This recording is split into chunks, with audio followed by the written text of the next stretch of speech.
Como está o News Old Boys, primeiro adversário do Atlético Goianiense na Copa Sul-Americana? Para falar sobre esse time argentino, Josa Novales, o maior especialista em futebol latino-americano em solo brasileiro. Tudo bem, Josa? Tudo bem, Luciana. É importante demais que a gente fale, que a gente tematize essa situação do Dragão, né? Esse grupo difícil, essa equipe que pode ser bastante complicada para o Atlético Goianiense, que é o News Old Boys. Bom, acho que a gente dispensa apresentações, né, sobre o Nils, só que ele não vive um bom momento nessa temporada, né? Há um mês trocou de técnico e só conquistou 3 vitórias neste campeonato argentino. De fato, a situação do News é complicada, mas o que acontece na equipe é muito fruto do que acontece também no clube, né? O clube vem de um processo de decomposição institucional, digamos assim, vive mais uma vez aquela situação típica que acontece aqui no Brasil de dirigentes que se promovem à custa do clube, né? E as duas equipes de Rosário, na verdade, vivem essa situação, e o News Old Boys não é diferente. Esse clube já era para estar na segunda divisão há muito tempo, né? Algum tempo atrás, um grande torcedor, né, ídolo, né, uma pessoa que começara a sua carreira no News Old Boys, ele voltara da França para visitar o clube e ficou chocado, começou a chorar ao olhar para a situação da categoria de base, e ele resolve voltar, encerrar sua carreira na Europa, voltar para o News Old Boys, reestruturar o clube com dinheiro do próprio bolso, e aí, a partir daí, a gente tem um News Old Boys, inclusive, que chegou a ser vice-campeão da Libertadores com o Tata Martino. Foi o Lucas Bernardi, no caso, né? E a partir daí, o que ele deixou, quando ele sai do News, ele deixa, na verdade, uma estrutura bem legal, e com o tempo essa estrutura não é renovada, e hoje a gente vive de novo uma situação muito parecida com o que era antes. Para se salvar disso, eles apostam agora na busca de um técnico bem diferente, que é o Burgos, né? A partir daí as coisas de fato podem mudar, pelo menos dentro de campo lá na equipe do News. Agora, em termos de tática, Josi, a gente sabe que o News Old Boys ele parte de um 5-3-2, né, com 3 marcadores centrais. Qual risco o News pode dar aí para o Atlético Goianiense nessa terça-feira? Lembrando que é a segunda participação do Atlético Goianiense na Copa Sul-Americana. Na verdade, assim, esse News atual do Burgos é uma equipe muito pautada na questão defensiva, né? E quando ele chega, a preocupação dele é, de fato, arrumar a defesa, né? A defesa do News praticamente não toma gols, né, com o Burgos, o que era muito raro, tomava muitos gols anteriormente. E a sua grande preocupação é essa, construir a defesa, melhorar a defesa. Ele era o auxiliar do Cholo Simeone lá no Atlético de Madrid, né? Tem essa vocação mesmo defensiva, vocação cansativa, né? Às vezes bem cansativa, inclusive dentro de campo, que é mesmo a defesa pela defesa. Uma crítica que se faz, inclusive ao Simeone, é essa questão de que às vezes a equipe pode muito mais e ele segura bastante a equipe. E o Burgos não é diferente disso, né? Ele trabalhou durante muito tempo com o Simeone, não é diferente disso, traz do Simeone muitas características do jogo do Atlético para o Atlético, né? E aí a questão é como é que ele vai fazer isso funcionar. Então, nesse primeiro momento, quando ele chega numa equipe que está vivendo um processo de terra arrasada, né? Porque, bom deixar claro, não por causa do técnico anterior, que era muito bom, para Dario Kudelka, mas também em função do trabalho, do fogo amigo que começou a ser estabelecido no clube em relação ao trabalho do técnico. Então, o que acontece? O Burgos, quando ele chega nessa terra arrasada, ele quer mesmo defender, né? Quer proteger a defesa, construir um sistema defensivo interessante, e a equipe vai jogar contra o Dragão, e assim como outros adversários nesse primeiro momento, se preocupando muito com a sua questão defensiva. Se tivéssemos públicos, né, por exemplo, no estádio, né, no Bielsa, aí a coisa poderia ser um pouco complicada, porque o público incentivaria muito, até porque não aceitaria muito essa equipe muito atrás, né? Mas como não temos o público no estádio, então a coisa pode se complicar. Então na verdade, jogar no erro. Tentar jogar no erro, né? Não é todo jogo que tem menos posse de bola. A depender da equipe, ele pratica ali uma forma mais híbrida, né? Ataque, defesa, visitar o campo de ataque, ficar muito tempo no campo de defesa. Depende muito da equipe adversária. Então, quanto a esse Atlético Goianiense, eu acredito nesse primeiro momento que, assim como foi nos outros jogos, ele tente, sim, de novo, priorizar a defesa, jogar no erro do Atlético Goianiense, né? Deve ter estudado demais a equipe do Atlético Goianiense, deve estar assustado com o grupo do Atlético Goianiense. Exato, né? Que deve ter realmente estar assustando, porque de fato é um grupo difícil. O Atlético vai precisar se preocupar com todos naturalmente, mas todos nesse momento também vão precisar se preocupar muito com o Atlético, né? E aí acho que a forma como eles vão tentar ganhar da equipe, fazer gols na equipe do Atlético e levar uma vantagem na transição muito rápida que está sendo muito treinada no clube, para o campo de ataque. Uma transição ofensiva muito rápida, sobretudo com os garotos do lado direito do campo, né? O Catiabui e também o Esforça, que é um volante que joga mais centralizado, mas que também cai muito pelo lado direito. Acho que o jogo do Nils passa muito por esses garotos nesse momento. É um jogo que cada vez é mais rápido, essa transição cada vez funciona de maneira mais rápida. Isso acontece muito. A rapidez é colocada nessa transição quando o Esforça e também o Catiabui funcionam nesse processo. Bom, já que você citou alguns jogadores, o Nils tem o Max Rodrigues, né, que é um jogador muito decisivo, tem um Cristaldo, conhecido aqui no futebol, ex-Palmeiras, né, tem o Escoco, ex-Internacional, e também tem o Pablo Pérez. Esses jogadores, você acredita que pode oferecer riscos ao Atlético Goianiense? Tem que ter uma marcação individual? Na verdade, é uma equipe muito experiente, né? É muito experiente. Alguns são bem encrenqueiros, mas muito. O Pablo Pérez, meu Deus. Olha, o Pablo Pérez, ele chegou a brigar com a mãe dele, isso é público, brigou com a mãe dele. Sério? Brigou com a mãe, brigou com.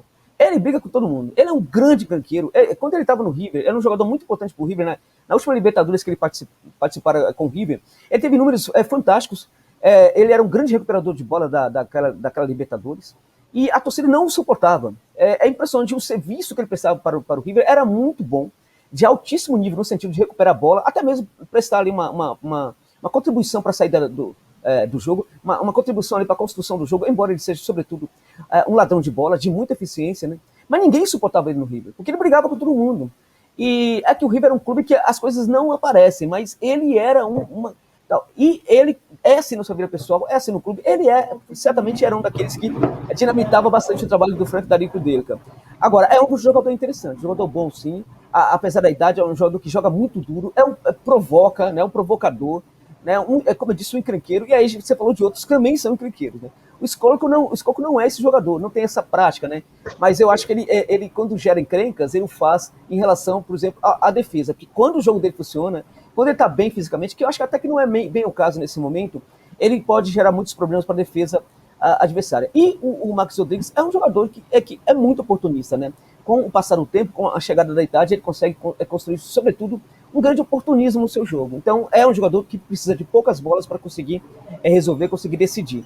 Então, a bola chegando no Max Rodrigues, eu acho que é o mais importante, chegando nesse atleta, a coisa pode realmente complicar. E vai chegar preferencialmente nele através dos jogadores de lado de campo, sobretudo do lado direito do campo, né? Como eu disse, o Catiabui, que é um dos principais, dos jogadores que mais crescem hoje no cenário do futebol argentino.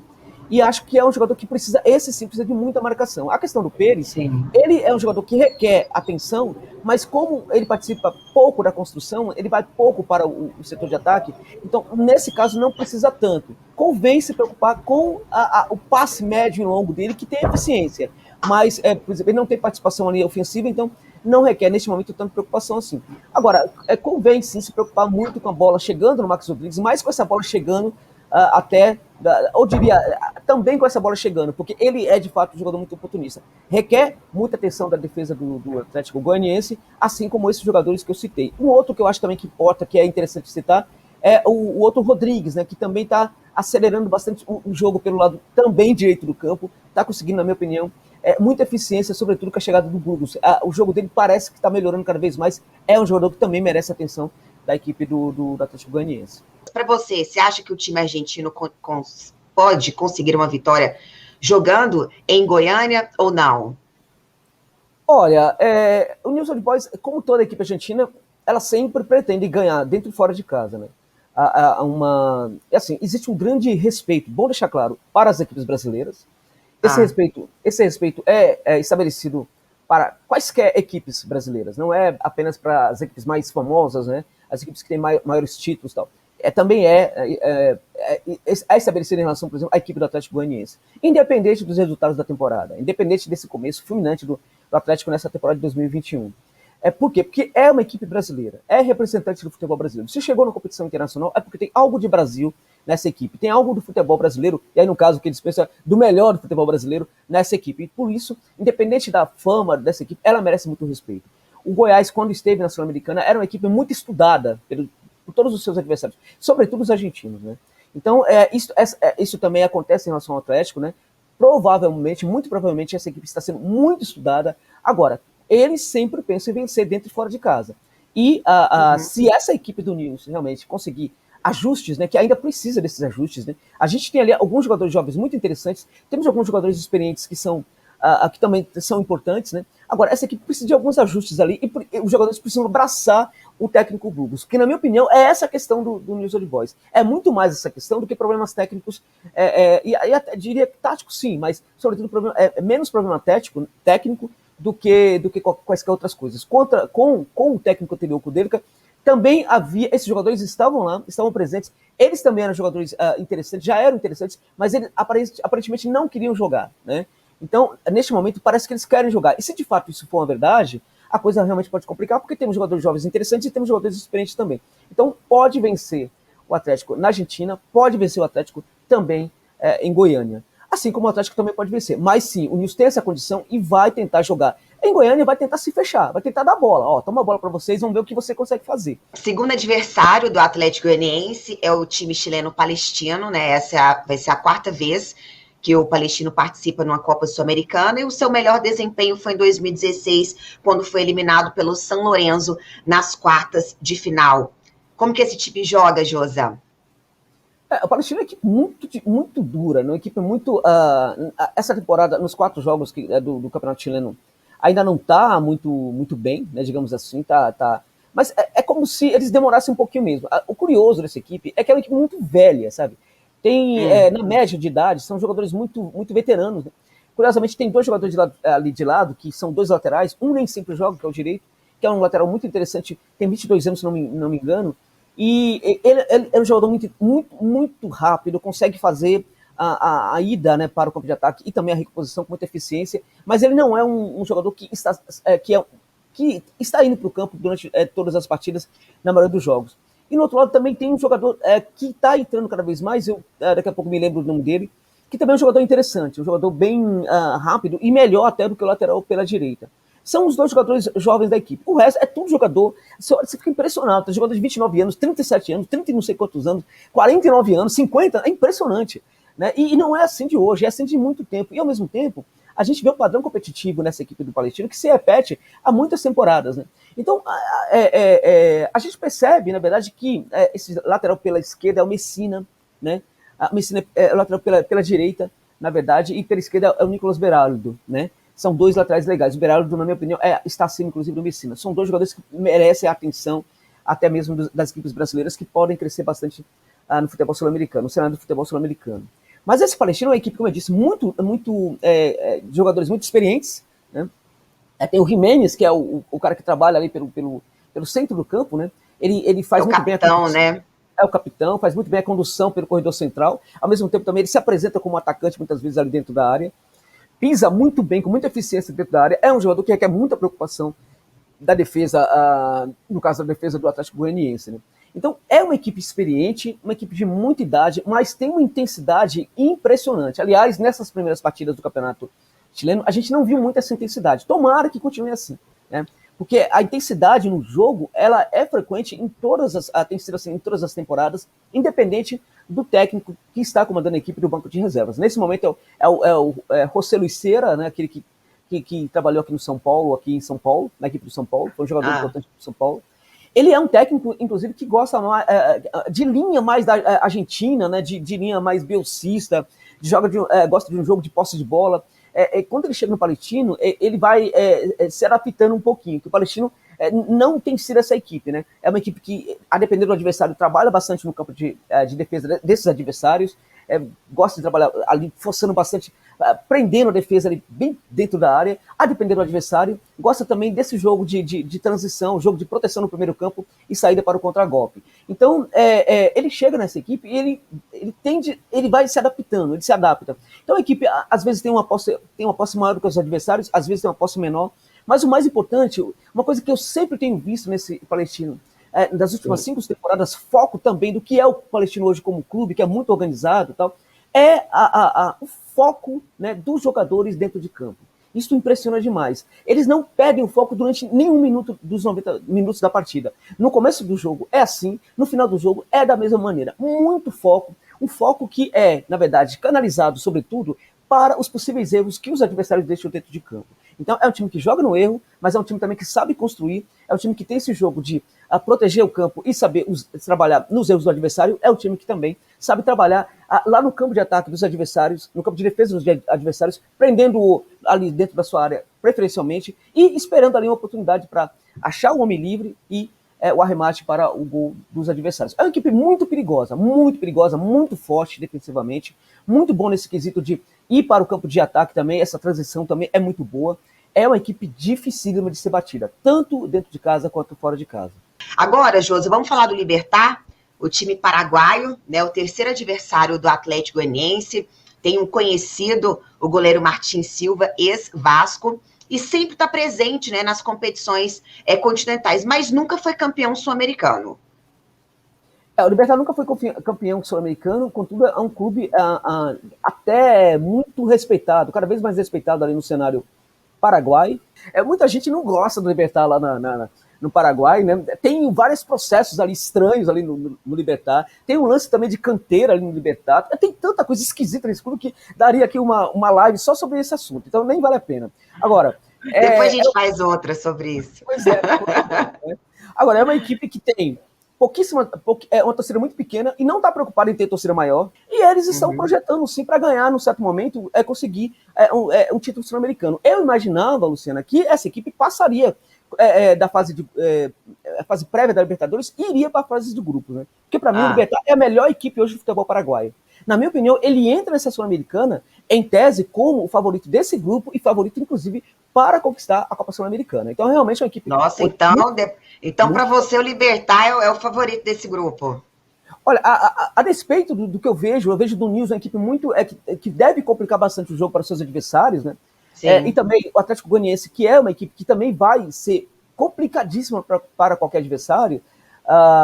Eu acho que o Libertad entra no grupo sim para ser o favorito do grupo. Tem para mim um dos melhores técnicos hoje, que é o Daniel Garneiro, um dos melhores técnicos da América do Sul, né, treinando da América do Sul, que é o Daniel Garneiro. Ele é tido como técnico que nunca é visto sorrindo, por exemplo. Ninguém vê o Garneiro sorrindo, né? Ninguém nunca... Exato, ninguém nunca o vê sorrindo. Agora, assim como o Bustos, que está chegando lá no Nils e levando a equipe no braço, né? Porque assim, por que o Bustos funciona no Nils? Porque o Kudelica é um técnico que brigava muito com ele, porque ele cobrava dos dirigentes, tal, aquela coisa toda. O Burgos, ele chega no Nils com um cara de grande técnico, então ele compra a briga, né, para a equipe em relação aos dirigentes. Os dirigentes não vão mexer com ele, pelo menos nesse momento, né? Lá no Libertad, ninguém mexe com o Garneiro, ninguém mexe com ele, né? Então, é aquela coisa que ninguém chega perto do centro de treinamento se não tiver autorização, o dirigente tem que ficar fora do vestiário.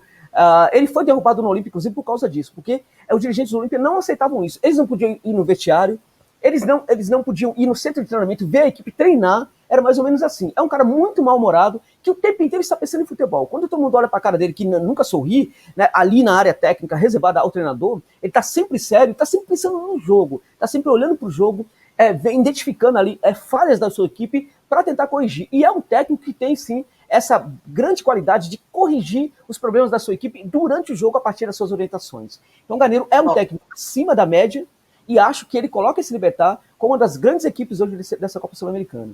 Bom, então depois de todos esses elogios, eu quero saber como é que o Libertad joga, que eu fiquei curiosa.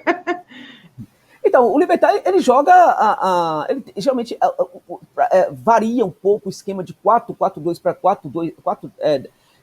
3-2-1, né, ou 4-2-3-1, varia muito, mas o comportamento da equipe é de rodar bastante a bola quando tem muita marcação, roda muita bola, tenta buscar as inversões, tenta ativar o outro lado do campo, tem um processo de atração do adversário muito para o portador da bola, né, para que homens livres apareçam em outros espaços do campo, e nesses momentos surgem muitas inversões de jogo, que pega de surpresa a marcação adversária. É uma equipe que chega também muito rápido ao campo de ataque, muito rápido, com muita eficiência. Na minha opinião, o Libertad e a LDU de equipe são as duas equipes do futebol sul-americano que melhor fazem essa transição do campo de defesa para o ataque, né, que usam essa questão da transição defesa para o ataque como se fosse uma ciência. Tudo é muito estudado, tudo é muito pontuado, estudado detalhadamente para que essa transição da defesa para o ataque seja muito eficiente, né? Tem os jogadores ali, peças ali individualmente falando, que conseguem fazer essa rapidez funcionar. Tem o Ivan Franco, que é esse extremo pelo setor direito, que é um acelerador de jogo com eficiência, porque existe no futebol essa história do jogador, quando corre, nem sempre pensa, né? O caso do Franco é um jogador que pensa enquanto corre, né? Que parece pouco, mas é muito hoje no futebol sul-americano. Tem muito caso de jogador que quando corre não pensa, e é o caso do Franco, é um jogador que pensa muito enquanto está correndo. Isso é muito interessante. O lado do campo desse Libertad funciona muito bem, né? Sempre é muito rápido, sempre procura o fundo, né, do campo. Quando joga com 2 atacantes, quando joga com um atacante ali, essa coisa funciona da mesma forma. A gente tem os centroavantes que saem bastante da área para se associar com os meio-campistas ou com esses jogadores de lado de campo, né? Às vezes trocam também de posição, e isso é muito perigoso, porque isso feito com eficiência gera problema também para a marcação adversária. Sobre a defesa do Libertad. Então, a defesa do Libertad é muito boa, né? A defesa do Libertad, porque assim, a gente tem no cenário do futebol argentino uma equipe que levou 7-1 do Boca Juniors, que é o Félix Sarsfield. A gente tende a pensar que a defesa é ruim. Não é ruim, é muito boa. Naquele jogo tudo deu errado e tudo deu certo para o Boca, que é uma equipe das mais esquisitas hoje do mundo, o Boca Juniors. É uma equipe horrorosa, inclusive, né? É difícil de ver, a gente fica até decepcionado com o excesso de talento que tem na equipe e como eles são mal aproveitados por esse técnico do passado, né? Esse técnico que sentou em 2007 e não saiu nunca mais de 2007, assim como o Boca Juniors também, que está sentado lá no passado, lá em 2007, né, quando conquistou o último título da Copa Libertadores, né? Então, a gente percebe, por exemplo, que parece que a defesa da equipe é muito ruim. É o mesmo em relação ao Libertad, a partir do resultado que tem contra o Atlético Nacional, parece que a defesa é ruim. Não é ruim, a defesa é muito boa. A defesa tem um trabalho interessante, até mesmo no jogo aéreo, a defesa consegue cobrir bastante os lados do campo, a defesa recebe bastante proteção desses homens ali do meio de campo que voltam, dos volantes, e também dos jogadores do meio de campo, os 2 jogadores de lado de campo, né, no caso, que voltam também para compor com os laterais ali. Então, eles fecham bem ali a defesa, né, formam linha de 4, de 5 e tal, a defesa quando está recebendo pressão. E uma coisa importante, quando eu falo dessa transição, ela também funciona muito bem na equipe. Então, os jogadores conseguem voltar bem para o campo de defesa, né? E também gera uma recomposição defensiva também muito boa. E essa recomposição, ela auxilia muito bem ali a proteção da área do goleiro Silva, né? Então, é uma equipe realmente muito dura. Acho que em todas as fases ali do jogo é importante, transição ofensiva, defensiva, ataque, defesa, é uma equipe que tem muitos ajustes, porque a questão do Libertad é essa. Você fala, essa equipe é tão boa assim, e cadê esse jogador brilhante? Não é isso, né? É uma equipe que tem nível de ajustes muito profundo, e esse nível de ajustes, quando profundo também faz com que jogadores até medianos joguem muito bem. Você ouviu o Josa Novales, o maior especialista em futebol latino-americano. Josa, muito obrigada pela sua participação, viu? Foi uma honra, sempre que precisar, estou à disposição. É muito interessante falar sobre o Atlético Goianiense, que é pouco pautado, o futebol de Goiás é pouco pautado aqui no Sudeste. Acho que a gente precisa tomar mais cuidado com isso, precisa dar mais atenção para os clubes dos outros lugares, dos outros Brasis, né? Centro-Oeste, Nordeste também sofre muito com isso. E pela campanha do Atlético, pelo que fez o Atlético no Campeonato Brasileiro, por permanecer, que já é muito importante, e não permaneceu na primeira divisão de qualquer forma, permaneceu muito bem, né? Conseguiu uma vaga para a Sul-Americana. Até em função disso, essa campanha esse título do Atlético, para mim é um título importante, ficar na primeira divisão e chegar à Sul-Americana, até em função disso, o Atlético merece ser muito mais pautado. Então, foi muito interessante participar dessa conversa. Sempre que for possível, estou à disposição. Muito obrigado. Então tá, eu que agradeço. Até breve, viu? Até breve.